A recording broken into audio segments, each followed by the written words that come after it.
مرکزی مسلم لیگ کراچی کے صدر احمد ندیم ایوان نے کراچی پریس کلب کے باہر رکشہ اتحاد ایسوسی ایشن کے احتجاجی کیمپ میں شرکت کی اور متاثرہ رکشہ ڈرائیور سے اظہار یکجہتی کیا۔ اس موقع پر پارٹی کے مرکزی ترجمان تابش قیوم، سندھ کے ترجمان طه منیب، رکشہ اتحاد ایسوسی ایشن کراچی کے صدر عمران زیدی اور دیگر ذمہ بھی ہمراہ موجود تھے۔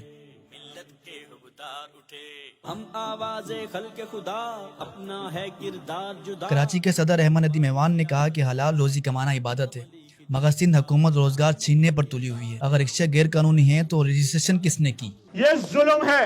مرکزی مسلم لیگ اس ظلم میں کمشنر کراچی صاحب، صوبائی حکومت اور یہاں کے میئر کراچی، میں سب سے کہوں گا کہ اس ظلم کو ہم برداشت نہیں کریں گے، قانونی حوالے سے بھی، اخلاقی حوالے سے بھی، اور ہر موقع پہ جہاں آپ کہیں گے آپ کے ساتھ کھڑے ہوں گے۔ اس تحریک میں ہم آپ کے ساتھ ہیں انشاءاللہ۔ کمشنر کراچی کو جواب دینا ہوگا۔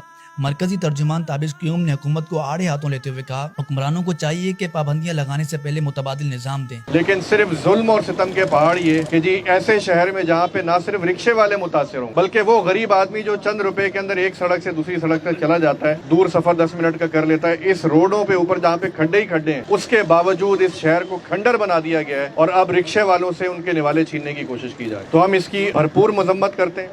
حلال کمانے والے رکشہ ڈرائیورز کو سہارا دیں، سزا نہیں۔ جبکہ رکشہ اتحاد کے صدر عمران زیدی نے کہا، ٹریفک پولیس ہر جگہ رکشے اٹھا رہی ہے، غریب ڈرائیورز جرمانے کیسے بھرے گا؟ ہم مرکزی مسلم لیگ کے شکر گزار ہیں جنہوں نے ہمارا ساتھ دیا۔ پاکستان مرکزی مسلم لیگ